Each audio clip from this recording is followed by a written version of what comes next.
जैसे ही बुजुर्ग अंदर गए, गार्ड ने तुरंत रास्ता रोक लिया। अरे बाबा, आप यहाँ कैसे आ गए? बाहर पार्किंग में बैठ जाइए, अंदर सिर्फ ग्राहक आते हैं। बुजुर्ग ने मुस्कुराकर कहा, बेटा मैं ग्राहक ही तो हूँ, अंदर मैनेजर से मिलना है, एक कार देखनी है। गार्ड ने साथ खड़े दूसरे सिक्योरिटी से हंसते हुए कहा, सुना, बाबा कार खरीदने आए हैं। कौन सी, साइकिल वाली? दोनों हंस पड़े। बुजुर्ग ने कुछ नहीं कहा, बस वही शांत मुस्कान रखी और बोले, बेटा तुम हंसे या रोए पर मैं अंदर जाऊंगा। तभी अंदर से एक तेज आवाज आई। क्या हंगामा मचा रखा है बाहर? आवाज थी कृतिका सिंह, शोरूम की सीनियर सेल्स एग्जीक्यूटिव।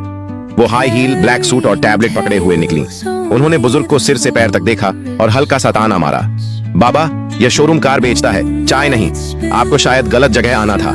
बुजुर्ग ने विनम्रता से कहा, नहीं बेटी, मैं सही जगह आया हूँ, मुझे यहाँ की सबसे महंगी कार देखनी है। कृतिका हंसी नहीं रोक पाई। Oh really? हमारे पास सबसे महंगी कार ऑनरेलियस X9 है, कीमत 3.5 करोड़। आप कैश में देंगे या चेक से? बुजुर्ग ने कहा, पेमेंट की चिंता मत करो, पहले कार दिखा दो। कृतिका ने अपने साथी विक्रम से कहा, जरा कार कवर हटा दो, हमारे VIP ग्राहक दर्शन करना चाहते हैं। विक्रम मुस्कुराया और बोला, मैडम ये मजाक है क्या? ये आदमी तो लगता है फुटपाथ से चला आया है। कृतिका ने कहा, हाँ पर थोड़ा टाइम पास करने में क्या बुराई है। दोनों हंसते हुए कार के पास गए और कवर हटाया। कार की बॉडी चमक उठी। बुजुर्ग ने उसे गौर से देखा, फिर धीरे से कहा, इसकी इंजन साउंड मुझे सुननी है। विक्रम झुंझलाया, बाबा ये कोई लोकल गाड़ी नहीं है, इसमें बैठना भी मना है, ये शोपीस है। बुजुर्ग बोले, तुम्हारे मालिक से मिलवाओ, वही बात समझेंगे। कृतिका ने झुंझलाते हुए कहा, ओ गॉड, अब ये मालिक से भी मिलना चाहते हैं। फिर रिसेप्शन पर जाकर फोन उठाया। सर, एक बूढ़ा आदमी आया है, कह रहा है वो ऑरेलियस X9 खरीदना चाहता है, शायद मजाक कर रहा है। फोन के उस पार से आवाज आई, मजाक करने दो, थोड़ी देर में खुद चला जाएगा।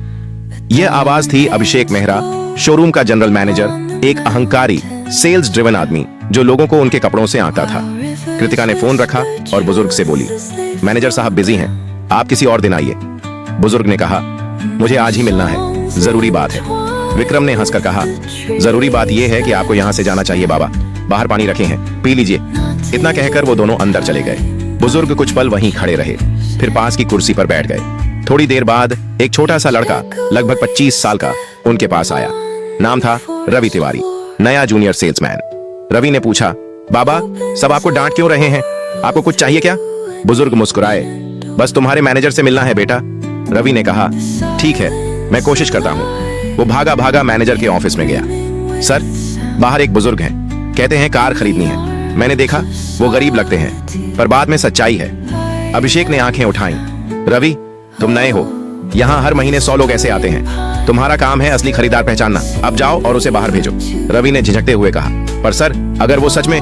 अभिषेक ने बीच में काटा, enough, don't argue, do your job. Ravi बाहर आया। बुजुर्ग अब भी शांत बैठे थे। उसने धीरे से कहा, बाबा उन्होंने कहा आप बाद में आइए, वो अभी बिजी हैं। बुजुर्ग ने सिर हिलाया, ठीक है बेटा, जब समय सही होगा तब मुलाकात खुद हो जाएगी।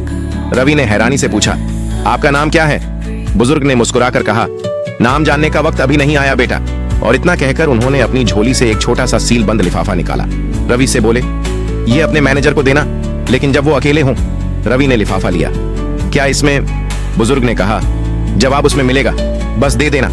रवि कुछ समझ नहीं पाया, लेकिन जब उसने बुजुर्ग की आंखों में देखा तो अजीब सी गहराई महसूस हुई, जैसे वो कोई आम आदमी नहीं, कुछ और ही है। वो लिफाफा उसके हाथ में भारी लगने लगा। रवि ने वो सील बंद लिफाफा सावधानी से अपनी शर्ट की जेब में रखा। शोरूम के अंदर अब भी वही गहमा घमी थी, नए ग्राहक, चाय की ट्रे, चमकते टायर और सेल्स की बातें। लेकिन रवि का ध्यान अब कहीं और था। हर बार जब उसकी उंगलियां उस लिफाफे को छूती, उसे लगता जैसे उसमें कुछ बड़ा छिपा है। करीब आधे घंटे बाद शोरूम थोड़ा शांत हुआ। अभिषेक मेहरा अपने केबिन में अकेले था। रवि ने हिम्मत जुटाई और अंदर चला गया। सर? हाँ रवि, अब क्या हुआ? अभिषेक ने बिना सिर उठाए जवाब दिया, वो जो बुजुर्ग थे ना, उन्होंने ये लिफाफा आपको देने को कहा है, बोले थे अकेले में देना। अभिषेक ने मुस्कुराकर कहा, क्यों, इसमें क्या लिखा है? दान का आवेदन? फिर लिफाफा ले लिया, सील तोड़ी, अंदर सिर्फ एक सफेद शीट थी, उस पर नीले इंक से कुछ पंक्तियां टाइप की हुई थीं। प्रिय श्री अभिषेक मेहरा, आज आपके व्यवहार से मैंने बहुत कुछ समझा। कल सुबह 10 बजे मैं ऑरेलियस ग्रुप के हेड ऑफिस में मिलूंगा। वहां तय होगा कि इंपीरियल मोटर्स का भविष्य किसके हाथ में रहेगा। एस शेखावत। अभिषेक का चेहरा तुरंत सख्त हो गया। उसने दोबारा नाम पढ़ा, एस शेखावत। उसका माथा सिकुड़ गया। यह नाम कहीं सुना है। वह बुदबुदाया। अचानक उसे याद आया, ऑरेलियस ग्रुप वही कंपनी थी जिसके फ्रेंचाइज पर यह पूरा शोरूम चल रहा था। और एस शेखावत वही शख्स थे जो इस ब्रांड के फाउंडिंग डायरेक्टर में से एक थे, लेकिन पिछले कई सालों से पब्लिक में दिखाई नहीं दिए थे। अभिषेक ने झटके से इंटरकॉम उठाया। कृतिका, जल्दी मेरे केबिन में आओ। कुछ सेकंड में कृतिका अंदर पहुंची। क्या हुआ सर? अभिषेक ने उसे लिफाफा थमाया। पढ़ो ये। पता है, ये वही बुजुर्ग थे जो सुबह आए थे, और ये नाम शेखावत। क्या तुम समझती हो इसका मतलब? कृतिका ने पढ़ा और चेहरा फीका पड़ गया। सर, मतलब वो हमारे... हाँ, अभिषेक ने टेबल पर हाथ मारा। वो हमारे फ्रेंचाइज ओनर में से एक हैं और हमने उन्हें बाहर बैठा दिया। कृतिका की आवाज कांप गई। अब क्या करेंगे सर? अगर उन्होंने रिपोर्ट कर दी तो... अभिषेक ने गहरी सांस ली। कुछ नहीं होगा, अभी तक उन्होंने सिर्फ चेतावनी दी है। कल तक मैं सब ठीक कर दूंगा। कृतिका बोली। पर कैसे? जो लोग ऊपर तक पहुंचते हैं वो हर झटका झेलना जानते हैं। कल जब वो आएंगे मैं सॉरी बोल दूंगा। थोड़ा इमोशनल ड्रामा, थोड़ा फ्लैटरिंग, सब ठीक हो जाएगा। कृतिका ने सिर हिलाया। लेकिन सर, अगर उन्होंने सीधा कॉर्पोरेट टीम को बोल दिया तो? अभिषेक ने मुस्कुराया। तब भी मेरे पास एक प्लान है। उनके उम्र दराज होने का फायदा उठाया जा सकता है। अगर उन्होंने कोई क्लेम किया तो मैं कह दूंगा कि कोई फेक आदमी उनका नाम इस्तेमाल कर रहा था। पुरानी ट्रिक है, काम करेगी। कृतिका चुप हो गई। वो जानती थी सर का कॉन्फिडेंस कई बार अहंकार की हद पार कर जाता है। इसी बीच रवि बाहर खड़ा सब सुन रहा था। वो अंदर नहीं गया, पर दरवाजे की ओट में हर शब्द उसके कानों में पड़ा। उसे अंदर से गुस्सा आया। उसने सोचा, इन लोगों ने कल भी गलती की थी और आज भी झूठ से ढकने की कोशिश कर रहे हैं। रात को रवि घर नहीं गया। वो शोरूम के पीछे वाले छोटे ऑफिस में ही रुका। कंप्यूटर पर बैठकर उसने ऑरेलियस ग्रुप की वेबसाइट खोली। फिर contact board of directors section में जाकर एक ईमेल लिखा। Subject, important about mister S Shekhawat के इंपीरियल मोटर्स में आने का अनुरोध। प्रिय सर, आज एक बुजुर्ग व्यक्ति आए थे जो खुद को श्री शेखावत बताते हैं। स्टाफ ने उनके साथ अनुचित व्यवहार किया। उन्हें शोरूम से लगभग बाहर निकाल दिया गया। मैं यह मेल इसलिए लिख रहा हूं ताकि सच आपके सामने पहुंचे। Ravi Tiwari, junior sales executive. उसने मेल भेज दी। दिल धड़क रहा था पर आत्मा हल्की लग रही थी। अगली सुबह 10 बजे शोरूम के गेट पर वही बुजुर्ग फिर आए, पर इस बार अकेले नहीं थे। 4 गाड़ियां पीछे पीछे रुकी। काले सूट पहने कुछ अधिकारी उतरे। गार्ड सन्न रह गया। कृतिका और विक्रम के चेहरे से रंग उड़ गया, और अभिषेक मेहरा, जिसकी मुस्कान कल तक इतनी तेज थी, अब उसके होंठ सूख गए थे। बुजुर्ग सीधे अंदर आए और बोले, श्री अभिषेक मेहरा कहाँ हैं? उनकी आवाज में अब कोई नरमी नहीं थी, वो आवाज आदेश थी। पूरा शोरूम खामोश था। कांच की दीवारों में सिर्फ उनके कदमों की आवाज गूंज रही थी। अभिषेक धीरे धीरे अपने केबिन से निकला, चेहरे पर बनावटी मुस्कान चिपकाए हुए। नमस्ते सर, उसने जल्दी से हाथ जोड़ते हुए कहा। कल जो हुआ वो एक गलतफहमी थी सर, स्टाफ को। बस, शेखावत ने हाथ उठाकर रोक दिया। उनकी आंखों में सीधी ठंडक थी। गलती सिर्फ स्टाफ की नहीं थी मेहरा साहब, गलती आपके चरित्र की थी। अभिषेक सकपका गया। सर, मैं कसम खाकर कहता हूं, कसमें बाद में खाना। शेखावत की आवाज और गहरी हो गई। पहले यह बताइए, जब कोई आदमी साधारण कपड़ों में आता है तो आप उसे ग्राहक नहीं मानते? कृतिका और विक्रम एक कोने में खड़े सब सुन रहे थे। कृतिका के गले में पसीना उतर आया था। शेखावत आगे बढ़े और शोरूम के बीचों बीच रुक गए। उन्होंने चारों तरफ देखा। हर कर्मचारी सिर झुकाए खड़ा था। यह वही शोरूम है जिसे मैंने 20 साल पहले शुरू किया था, उन्होंने कहा। तब यहाँ सिर्फ 2 गाड़ियां थीं और 5 लोग। हमने एक सपना देखा था कि ग्राहक चाहे किसी हालत में आए उसे सम्मान मिलेगा। लेकिन अब... उन्होंने ठहरकर अभिषेक की तरफ देखा। अब यहाँ सिर्फ अहंकार बिक रहा है। अभिषेक की आवाज कांपने लगी। सर, प्लीज हमें एक मौका दे दीजिए। कल का दिन सच में बहुत बुरा था।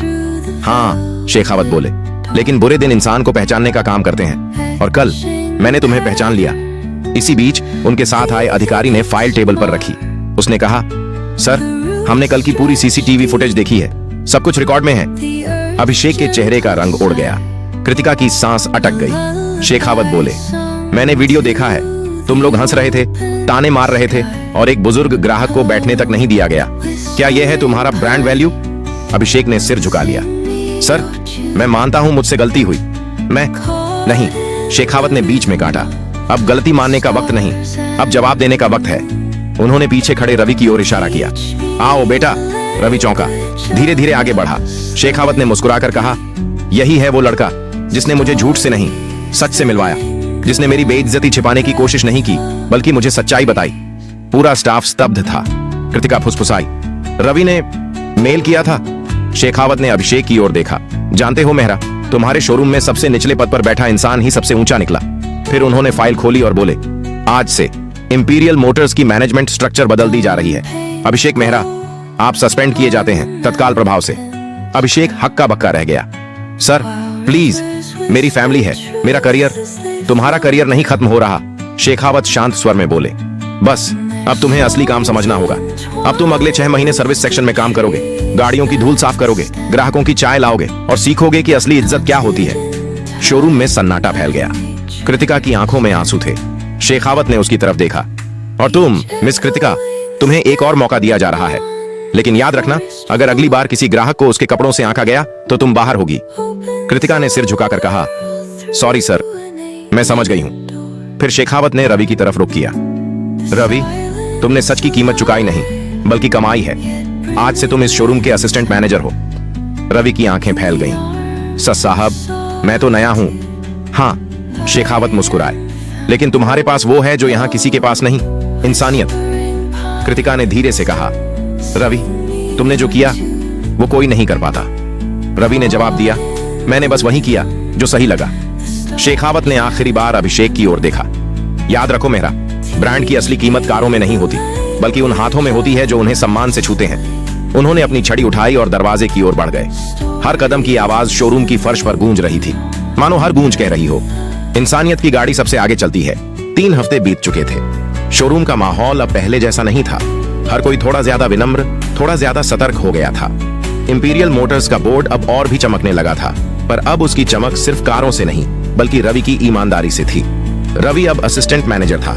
कर्मचारी उसे सर कहने लगे थे, लेकिन वो हमेशा मुस्कुराकर कहता, अरे सर मत बोलो, रवि ही ठीक है। वो हर सुबह सबसे पहले आता, शोरूम की लाइट्स ऑन करता और वहीं पुरानी जगह पर 5 मिनट खड़ा रहता जहां शेखावत साहब बैठे थे। उसके लिए वो जगह अब किसी मंदिर से कम नहीं थी। एक दिन कृतिका आई और बोली, रवि, आज तुम्हें ऑरेलियस हेड ऑफिस से बुलावा आया है। रवि थोड़ा चौंका। मुझे? किस लिए? कह नहीं सकते, कृतिका बोली। बस उन्होंने कहा है कि मिस्टर शेखावत खुद मिलना चाहते हैं। कांच की ऊंची बिल्डिंग, जहां हर दरवाजा अपने आप खुलता था। रवि ने कभी इतना बड़ा ऑफिस नहीं देखा था। रिसेप्शनिस्ट ने कहा, मिस्टर रवि तिवारी, सर आपका इंतजार कर रहे हैं। वो अंदर गया। शेखावत साहब वहीं थे, सफेद कुर्ते में, लेकिन अब उनके सामने एक मोटी फाइल थी और कई चार्ट्स। आओ रवि, उन्होंने कहा। कैसे हो? जी सर, अच्छा हूं, सब ठीक चल रहा है। पता है, शेखावत ने मुस्कुराकर कहा, मुझे हर हफ्ते रिपोर्ट मिलती है और तुम्हारे नाम के आगे हमेशा एक ही शब्द लिखा होता है, सच्चाई। रवि झेंप गया। सर, मैं बस अपना काम कर रहा हूं। शेखावत ने कुर्सी से टेक लगाई। रवि, तुम्हें एक बात बतानी है। मैंने फैसला किया है कि अब मैं धीरे धीरे रिटायर हो जाऊंगा। रवि चौंका। क्या? पर सर, बिना आपके तो। शेखावत ने मुस्कुराकर कहा, हर इंजन को एक दिन रुकना होता है बेटा, लेकिन जरूरी है कि गाड़ी चलते रहे। उन्होंने फाइल उसकी ओर बढ़ाई। ये मेरे ट्रस्ट की फाइल है, ऑरेलियस फाउंडेशन। मैं चाहता हूं तुम इसमें डायरेक्टर इंचार्ज के तौर पर काम शुरू करो। रवि के होंठ सूख गए। सर, लेकिन मैं तो एक सेल्समैन था। शेखावत ने कहा। अब तुम एक मिसाल हो और कंपनी को मिसालें चाहिए, सिर्फ मैनेजर नहीं। रवि की आंखें नम हो गईं। उसने बस इतना कहा, मैं वादा करता हूं सर, कभी झूठ के आगे नहीं झुकूंगा। शेखावत ने सिर हिलाया। मुझे पता है, इसलिए तो तुम चुने गए हो। अभिषेक अब सर्विस सेक्शन में था। ग्राहकों की गाड़ियों पर डस्टर चला रहा था। कभी कभी दूसरे स्टाफ उसकी तरफ देखकर मुस्कुराते, पर वो अब कुछ नहीं कहता था। वो चुपचाप काम करता, हर गलती को सुधारने की कोशिश करता। एक दिन रवि सर्विस एरिया में गया। अभिषेक सर। अभिषेक चौंका। किसी ने हफ्तों बाद उसे सर कहा था। मैं बस ये कहना चाहता था, रवि बोला, कि मैं आपकी जगह नहीं ले रहा। मैं बस वही कर रहा हूं जो आपने मुझे सिखाया। काम में लगन रखो। अभिषेक ने उसकी तरफ देखा। आंखों में हल्की नमी थी। रवि, उस दिन अगर तुम सच न बोलते तो मैं कभी अपनी गलती नहीं देख पाता। तुमने मुझे गिराया नहीं, जगाया है। रवि मुस्कुराया। फिर तो हम दोनों ने कुछ सीखा। अभिषेक बोला, हाँ, एक बात जरूर सीखी, कपड़े नहीं, किरदार पहचानो। दोनों ने हाथ मिलाया। कृतिका पास खड़ी थी। उसकी आंखों में भी एक सुकून था।